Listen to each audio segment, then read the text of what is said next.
My husband faked his own death so he could run away with his secretary, but he didn't realize the fortune he thought he stole would be the very thing that destroyed him. I'm going to tell you everything that happened, so if it moves you, please consider subscribing, liking, and sharing this story with people who might need to hear it. My name is Laura McKenna. I'm 44 years old, and I work as a home renovation consultant in Wilmington, North Carolina. I never imagined I would be telling this story, but life has a way of surprising us when we least expect it. It all started on what should have been an ordinary day. Ethan, my husband, went out on his boat early in the morning. He was supposed to return by afternoon, but he never did. A boating accident was reported, and everyone said he was lost at sea. They told me he died. I was devastated. Ethan and I had been married for 15 years. We built a life together filled with love and shared dreams. I couldn't believe he was gone. For days, I held on to the memories, the times we laughed, the vacations we took, the quiet nights at home. But there was something about the whole situation that didn't feel right.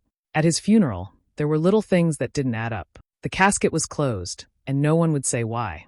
I noticed that some of his personal belongings were missing. His assistant, Sophie Daniels, was there but seemed distant and guarded. When I tried to talk to her, she gave vague answers and avoided eye contact. It left me wondering if there was something she wasn't telling me. I tried to focus on grieving, but my mind kept coming back to those strange moments. Something about the way things happened didn't sit well with me. I kept thinking about Sophie and her strange behavior. Ethan's death seemed too perfect, too clean. There was no way a man like him would just vanish without a trace. Even though everyone told me to accept it and move on, I couldn't. I felt a cold knot of doubt growing inside me, and I promised myself that I would find out the truth, no matter what. Little did I know, that decision would change my life forever. After Ethan's death, I tried to hold myself together. Losing him felt like losing a part of me. But grief wasn't the only thing I had to face. When I began to sort through our finances, I noticed something strange. Our joint accounts didn't look right. There were withdrawals and transfers I hadn't authorized or even heard about. Large sums of money seemed to be moving around without explanation. I called Ethan's office to get some answers. They told me there was no will, no instructions left behind, like he hadn't planned for any of this. But that didn't make sense. Ethan was always careful. He was organized and made sure everything was in order for our future. Something felt off. One evening, as I was going through some papers, I found documents hidden inside an old book. They showed transfers of assets worth millions, moved just days before Ethan's supposed accident. Why would he do that? And why hadn't anyone mentioned it? My heart sank. It wasn't just a tragedy. It was something else. Something planned. Around this time, an old friend of mine reached out. She told me she thought she saw someone who looked exactly like Ethan, living in Jacksonville, Florida. I didn't want to believe it at first. How could he be alive? I pushed the thought away, telling myself I was just imagining things because I was desperate. But the more I thought about it, the more my gut told me to keep digging. I had to know the truth. I couldn't live in that painful uncertainty. So, I started looking quietly. I didn't tell anyone. I was afraid what I might find, and what it would mean for me. I checked social media, news reports, and anything that might connect to Ethan's name or face. I contacted people he used to know, hoping for answers. Each step felt like walking on thin ice, but I couldn't stop. The feeling that something was terribly wrong kept growing stronger inside me. I began to piece together small clues. Strange phone calls that stopped, receipts that didn't add up, and more unexplained withdrawals. It was like Ethan had erased the life he once lived and was trying to build a new one somewhere else. At night, I would lie awake wondering if I was chasing shadows or if my suspicions were real. But deep down, I knew I wasn't wrong. Something had happened, something nobody wanted me to find out. That's when I decided this wasn't just about money or lies, it was about betrayal. And I wasn't going to let Ethan get away with it. I had to be smart and patient. I had to find out the whole truth, no matter what it took. Because the woman who lost everything once was not going to lose again. As I kept digging, I started finding things that made my stomach twist in knots. Hotel receipts from places I'd never heard Ethan mention. Credit card statements with charges for dinners and gifts that weren't for me. And then, the worst of all, notes. Small, handwritten notes from Sophie. Romantic words, promises, and secret meetings. It was like someone had torn open a wound I didn't even know existed. At first, I couldn't believe it. Sophie had always seemed friendly, but I never imagined she could be the woman who betrayed me. I remembered now the little moments I had ignored. The way she laughed a little too much at Ethan's jokes. The way she would find excuses to be near him, brushing her hand against his arm, or looking at him like she was the only person in the room. I had thought maybe I was being jealous or imagining things. I told myself to trust Ethan, to believe he would never hurt me like that. But now, all those memories hit me like a punch. It wasn't jealousy. It was betrayal. Ethan had been planning this for months, maybe even longer. The careful way he moved money, the secret meetings, and the lies all pointed to a truth I wasn't ready to face. He didn't just want to disappear. He wanted a new life with Sophie, and he had been preparing for it behind my back the entire time. The emotional pain was sharp. I felt like the ground had been pulled out from beneath me. It wasn't just that he left me, it was the way he lied, used me, and thought he could fool me. And the financial betrayal cut just as deep. The money he had taken wasn't just his, it was ours. The life we built together, the future we dreamed of, all stolen by his greed and lie. I sat with those receipts and notes in my hands, tears blurring my vision. I wanted to scream, to cry, to do anything but accept the truth. But deep down, I knew I couldn't let this break me. I had to be stronger than the hurt, smarter than the betrayal. Ethan's betrayal wasn't just a moment in time. It was a carefully planned betrayal of trust and love. And now it was my turn to take control. I wasn't going to be a victim. I wasn't going to let him get away with destroying everything we had. I folded the papers carefully and hid them away. This wasn't over. Not by a long shot. The truth was out, and now I had the power to decide what came next. It wasn't just about getting back what was taken. It was about making sure Ethan and Sophie faced the consequences of their lies. That night, as I lay in bed, I made a silent promise to myself. I would fight, I would rebuild, and I would come out stronger. Because some betrayals might break you, but they don't have to destroy you. Not if you refuse to let them. I needed to know the truth about Ethan's death, so I went to the marina where the accident supposedly happened. The place was quiet, the docks empty, but something felt off. I talked to one of the dock workers, a rough but honest man named Joe. When I asked about the Coast Guard search, his face tightened. They stopped looking too soon, Joe said quietly. Usually they keep searching for days, but this time, just a couple of hours after the accident was reported, they called it off. Said it was hopeless. That didn't make sense. If someone goes missing at sea, you don't give up that fast. I felt a chill run down my spine. Something about this didn't add up at all. I knew I needed help. I couldn't do this alone. So, I hired a private investigator named Miles Carter. I'd heard good things about him, discreet, smart, and relentless. I gave him everything I had. The suspicious financial records, the hotel receipts, the notes from Sophie, and details about Ethan's disappearance. Miles got to work right away. Within days, he found something big. Ethan had withdrawn almost $2 million from offshore accounts in the weeks before his death. This wasn't just a quick getaway. It was a well-planned escape with serious money behind it. Then came the proof I was waiting for. Miles sent me photographs. Ethan and Sophie living openly in Naples, Florida, but under new names. They looked happy, relaxed, like they didn't have a care in the world. I stared at the pictures, feeling a mix of anger, sadness, and betrayal. After all I had been through, they were living the life they stole from me. It was more than just a fake death. It was a total lie built on years of secrets. Ethan had planned every detail, from the fake accident to the hidden money and the new life with Sophie. They had disappeared from my life, but they weren't gone. Not really. I realized then that I wasn't just grieving the loss of a husband. I was facing the betrayal of everything I thought was true. The man I loved, the life we built, it was all a lie. But now that I had the truth, I knew I had a chance to fight back. Knowing what Ethan had done gave me power. He thought he could walk away without consequences, but he was wrong. I was ready to take control and make sure he paid for what he'd done. The pictures, the money, the story, they all pointed to one thing. Ethan's death was a lie. And the woman who had been left behind was done waiting in silence.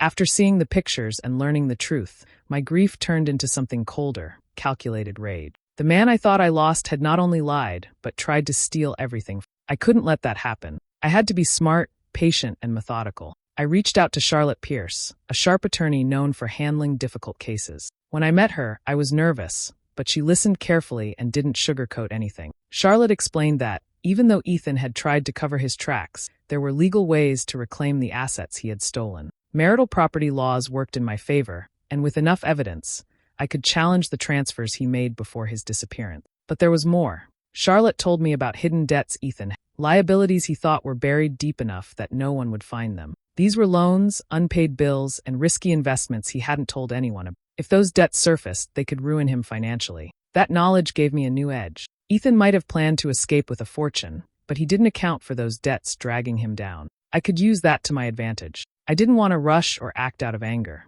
I knew that emotional decisions could backfire. So, I started forming a quiet plan. I would let those hidden debts do their work. Slowly but surely, they would crush Ethan's new life from the inside. I just needed to be patient and watch it happen. Charlotte promised to help me uncover more details and prepare for the legal battle ahead. I felt a small spark of hope. For the first time since everything began, I felt in control. The rage inside me was no longer just pain, it was fuel. I was ready to fight for what was mine and make sure Ethan couldn't run away from the consequences. I kept my plan to myself, careful not to alert Ethan or Sophie. They thought they had won, but I was quietly gathering strength, ready to take back everything they tried to steal. The boiling point had been reached, and I was done being the victim. I knew Ethan was greedy. That was his weakness. So, I decided to use it against him. Through my renovation business, I had connections in various investment circles. I started quietly spreading rumors about a can't-miss business deal, something flashy, promising huge returns, and perfect for someone looking to grow their money fast.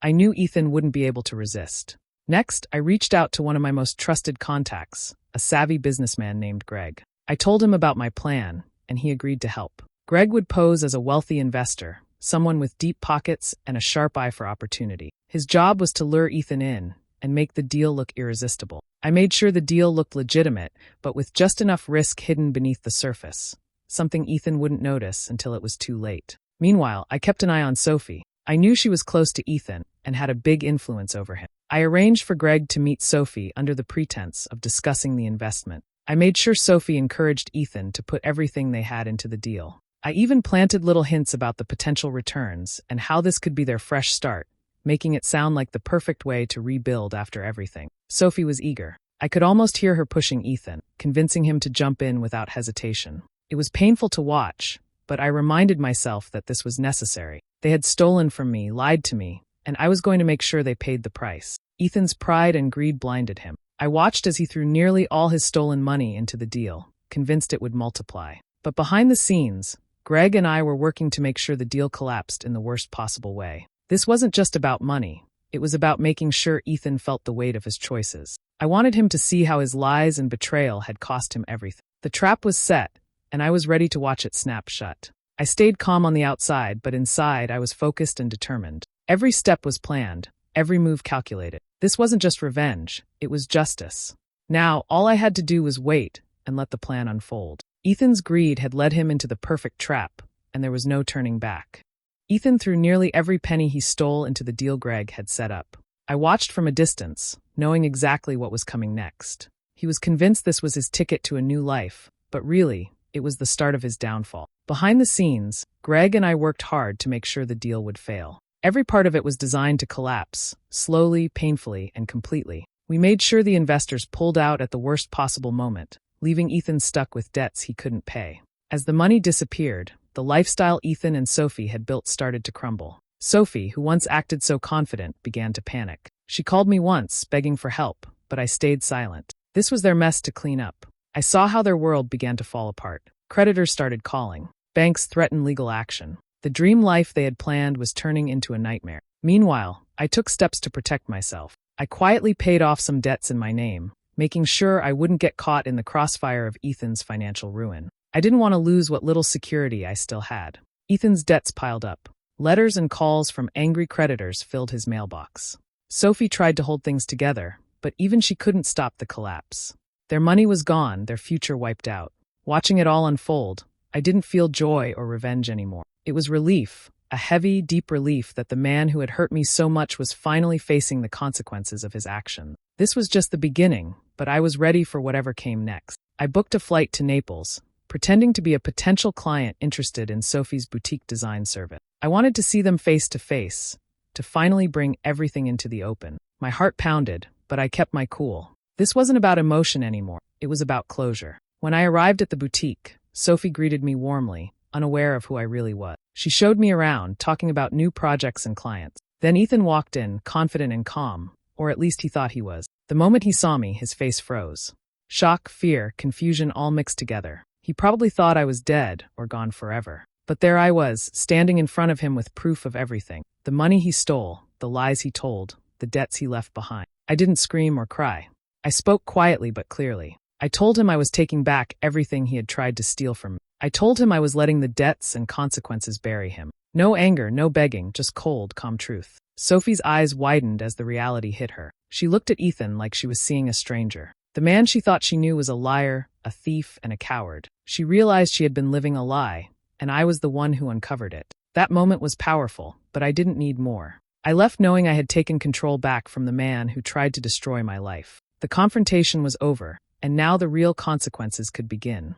After the confrontation in Naples, Ethan's world quickly fell apart. Lawsuits started flooding in, with creditors demanding every last cent he owed. Debt collectors called his phone nonstop, and the pressure kept mounting. But the worst was yet to come: criminal fraud investigations. Authorities began looking into his offshore accounts and the suspicious transfers. The walls were closing in, and Ethan had nowhere left to hide. Sophie stayed by his side at first, but as the money vanished and the truth became impossible to ignore, even she couldn't keep pretending. The luxurious life they had built was gone, replaced by constant threats and unpaid bills.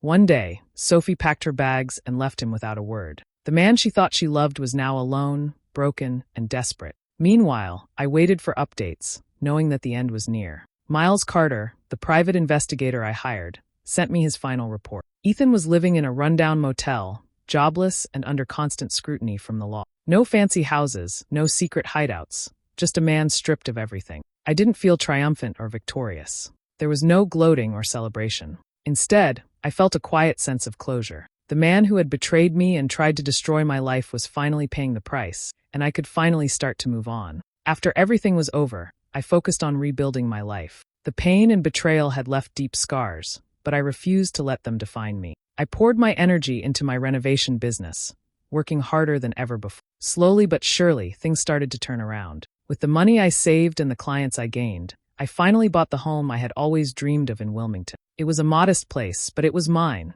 a fresh start and a symbol of everything I had overcome. Walking through those rooms, I felt a sense of peace I hadn't known in years. Sometimes, I think back on how close I came to losing everything. Ethan's betrayal nearly destroyed me, but my patience and careful planning turned the tables. I didn't rush. I didn't lash out. I waited for the right moment and acted with precision. That made all the difference. Now, I sit on my porch every morning, sipping coffee and watching the sunrise. The quiet calm is a reminder that life goes on, no matter what. I know Ethan is out there somewhere, watching his own world burn, and I don't feel anger or hatred anymore. I feel free. This chapter of my life is closed, but I'm ready for whatever comes next. I'm stronger, wiser, and more determined than ever to live on my own terms. Betrayal tried to break me, but it only made me stronger. And that's a victory no one can take away. Was Ethan justified in abandoning his family, or should he have faced the challenges and stayed to work things out? I'm curious to hear your thoughts. Drop a comment below and share your opinion. If stories like this resonate with you, make sure to subscribe and hit the notification bell so you never miss an update.